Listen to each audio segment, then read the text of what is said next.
कल्पना कीजिए एक ऐसी सुबह की जब पूरी दुनिया अचानक अपनी सांसें थाम ले और आसमान से गिरते बमों की गड़गड़ाहट किसी पूरे देश को हिलाकर रख दे। कुछ ऐसा ही हुआ 28 फरवरी 2026 की सुबह तेहरान में। अमेरिका और इजरायल ने मिलकर एक गुप्त सैन्य ऑपरेशन चलाया जिसमें मध्य पूर्व के सबसे डरावने और ताकतवर सुप्रीम लीडर अली खामेनेई की हमेशा के लिए मौत हो गई। आसमान से एक साथ 30 बम गिरे और 36 साल पुराना राज पल भर में मिट्टी में मिल गया। लेकिन सवाल ये है कि आखिर अमेरिका जैसे सुपर पावर को इतना बड़ा सैन्य कदम क्यों उठाना पड़ा, और पर्दे के पीछे ऐसा कौन सा भयानक षड्यंत्र चल रहा था जिसने पूरी दुनिया को तीसरे विश्व युद्ध के किनारे लाकर खड़ा कर दिया। सांस रोक कर बैठिए, क्योंकि ये सस्पेंस से भरी कहानी आपके रोंगटे खड़े। इस कहानी की असली शुरुआत 28 फरवरी 2026 से नहीं, बल्कि उससे कई महीने पहले जून 2025 में हुई थी। मध्य पूर्व की राजनीति हमेशा से धधकते ज्वालामुखी की तरह रही है, लेकिन 13 जून 2025 को ये ज्वालामुखी बेहद खतरनाक तरीके से फट पड़ा। इजरायल ने ईरान के न्यूक्लियर ठिकानों और सैन्य अड्डों पर एक विशाल हवाई हमला कर दिया। इजरायल को लंबे समय से डर था कि ईरान जल्द ही परमाणु हथियार बना लेगा, जो उसके अस्तित्व के लिए सबसे बड़ा खतरा बन सकता है। ये कोई छोटी सीमा झड़प नहीं थी, बल्कि एक पूरी तरह का युद्ध था। दुनिया भर के विशेषज्ञों ने इसे नाम दिया 12 दिन का युद्ध। 12 दिन का युद्ध। इस युद्ध के दौरान इजरायल ने लगभग 360 घातक हमले किए।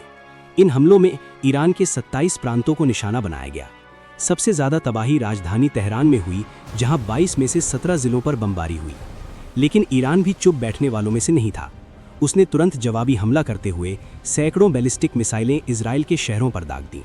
स्थिति इतनी भयानक हो गई कि 22 जून 2025 को दुनिया के सबसे बड़े सुपर पावर अमेरिका को भी इस युद्ध में कूदना पड़ा।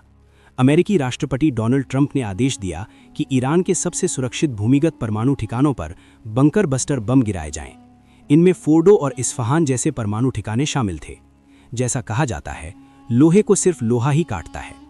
अमेरिका की सीधी एंट्री के बाद ईरान की सेना पूरी तरह बैकफुट पर आ गई। आखिरकार 24 जून 2025 को डोनाल्ड ट्रंप के भारी दबाव के बाद सीज फायर घोषित हुआ और 12 दिन का युद्ध अस्थायी रूप से खत्म हो गया। लेकिन इस युद्ध ने ईरान की सैन्य ताकत को बुरी तरह तोड़ दिया। उसका एयर डिफेंस सिस्टम लगभग खत्म हो गया। उसका न्यूक्लियर प्रोग्राम भारी नुकसान में चला गया। इजरायली हमलों में ईरान के कई बड़े सैन्य नेता मारे गए। इनमें शामिल थे हुसैन सलामी, IRGC प्रमुख, मोहम्मद बाघेरी, सशस्त्र बलों के चीफ। इजरायली खुफिया एजेंसी के अनुसार युद्ध से पहले ईरान के पास लगभग 3000 बैलिस्टिक मिसाइलें थीं, लेकिन 500 मिसाइलें युद्ध में दागी गईं। लगभग 1000 मिसाइलें जमीन पर ही नष्ट कर दी गईं। इस युद्ध में 610 से ज्यादा ईरानी नागरिक मारे गए, जबकि इजरायल के 28 लोग मारे गए। लेकिन ये शांति दरअसल एक बड़े तूफान से पहले की खामोशी थी। युद्ध के बाद ईरान की अर्थव्यवस्था ताश के पत्तों की तरह गिरने लगी। अक्टूबर 2025 में ईरान के सबसे बड़े बैंकों में से एक आइंदे बैंक पूरी तरह दिवालिया हो गया। ये बैंक ईरान के बड़े नेताओं और अमीर लोगों द्वारा चलाया जाता था। इसके गिरने से ईरान की मुद्रा रियाल पूरी तरह टूट गई। सरकार ने कर्ज चुकाने के लिए नई मुद्रा छापनी शुरू कर दी, जिससे महंगाई आसमान छूने लगी। आम आदमी के लिए 2 वक्त की रोटी जुटाना भी मुश्किल हो गया। सरकार की भ्रष्टाचार और तानाशाही ने हालात को और खराब कर दिया।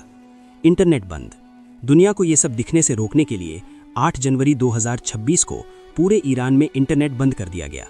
पूरा देश एक खुली जेल बन गया था, जहां खून की नदियां बह रही थीं। अमेरिका और इजराइल अपने सैटेलाइट और खुफिया एजेंसियों से सब कुछ देख रहे थे। CIA ने निगरानी तेज कर दी। अब उनका लक्ष्य सिर्फ न्यूक्लियर प्रोग्राम रोकना नहीं था, बल्कि इस शासन को हमेशा के लिए खत्म करना था। खामेनेई का आखिरी भाषण। 17 फरवरी 2026 को खामेनेई ने अपना आखिरी सार्वजनिक भाषण दिया। उन्हें नहीं पता था कि ये उनकी जिंदगी का आखिरी भाषण होगा। उन्होंने अमेरिका को गिरता हुआ साम्राज्य बताया और डोनाल्ड ट्रंप का मजाक उड़ाते हुए कहा कि अमेरिका की आधी आबादी अपने ही राष्ट्रपति को पसंद नहीं करती। खामेनेई ने गर्व से कहा, अमेरिका मेरा कुछ नहीं बिगाड़ सकता। इसी दौरान जिनेवा में न्यूक्लियर बातचीत शुरू हुई। ओमान की मध्यस्थता से अमेरिका और ईरान बातचीत कर रहे थे। लेकिन 27 फरवरी 2026 को IAEA की रिपोर्ट ने सब कुछ बदल दिया। रिपोर्ट में खुलासा हुआ कि ईरान ने उच्च स्तर का यूरेनियम एक गुप्त भूमिगत ठिकाने में छिपा रखा है। डोनाल्ड ट्रंप ने साफ कहा कि अगर बातचीत असफल हुई तो सैन्य कार्रवाई होगी। इजरायल के प्रधानमंत्री बेंजामिन नेतन्याहू भी दबाव डाल रहे थे। सऊदी क्राउन प्रिंस मोहम्मद बिन सलमान ने भी चेतावनी दी कि ईरान पूरे मध्य पूर्व के लिए खतरा है और पर्दे के पीछे एक विशाल सैन्य ऑपरेशन की योजना बन रही थी। अमेरिका ने इसका नाम रखा ऑपरेशन एपिक फ्यूरी। और इजराइल ने ऑपरेशन रोरिंग लायन। CIA कई महीनों से खामेनेई की हर गतिविधि पर नजर रख रही थी। वो ज्यादातर समय भूमिगत बंकर में रहते थे।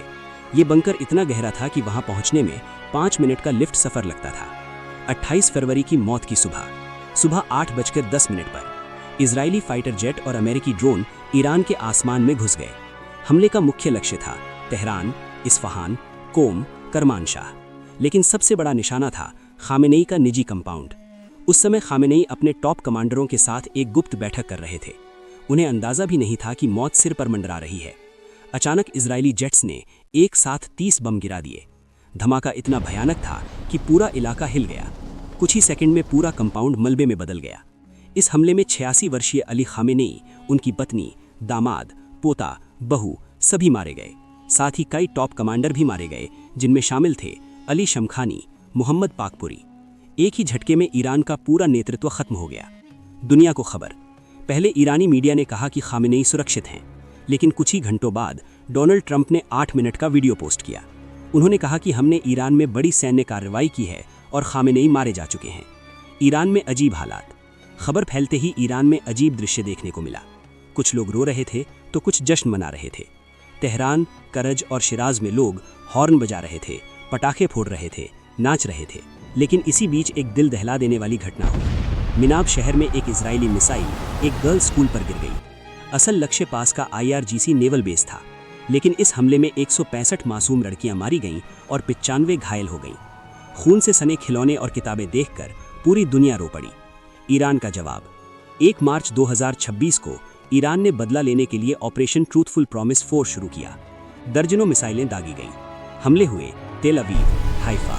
एक मिसाइल बेत शेमेश में गिरी, जिसमें 8 लोग मारे गए और 20 घायल हुए। ईरान ने अमेरिका के ठिकानों पर भी हमला किया। UAE, Qatar, Bahrain, Kuwait, Iraq. Iran ने हॉर्मुज स्ट्रेट बंद कर दिया। ये वही समुद्री रास्ता है जिससे दुनिया का 20% तेल गुजरता है। 150 से ज्यादा टैंकर समुद्र में फंस गए। तेल की कीमतें बढ़कर $85 प्रति बैरल पहुंच गईं। विशेषज्ञों ने चेतावनी दी कि ये $100 तक जा सकता है। व्लादिमीर पुतिन ने हमले को हत्या बताया। चीन ने इसे ईरान की संप्रभुता पर हमला कहा। उत्तर कोरिया ने इसे गैंगस्टर हरकत कहा। भारत ने संतुलित रुख अपनाया। विदेश मंत्री S जयशंकर ने कई देशों के मंत्रियों से बात की। भारत के लिए यह स्थिति बेहद नाजुक थी, क्योंकि उसके रिश्ते अमेरिका, इजराइल, ईरान तीनों से महत्वपूर्ण हैं। दुनिया भर में विरोध। पाकिस्तान के कराची में US एम्बेसी पर हमला। 22 प्रदर्शनकारी मारे गए, 120 घायल। भारत के कई राज्यों में भी कैंडल मार्च हुए। आज ईरान एक चौराहे पर खड़ा है। एक तरफ है अमेरिका की सैन्य ताकत, तो दूसरी तरफ ईरान की कट्टर सरकार। खामेनेई की मौत ने एक बड़ा सत्ता शून्य पैदा किया है। क्या ये युद्ध विश्व युद्ध में बदल जाएगा? इसका जवाब सिर्फ समय देगा। दोस्तों, अगर आपको हमारी मेहनत और रिसर्च पसंद आई हो तो वीडियो को लाइक, शेयर और चैनल को सब्सक्राइब जरूर करें। कमेंट में बताइए कि अगला वीडियो किस विषय पर चाहते हैं।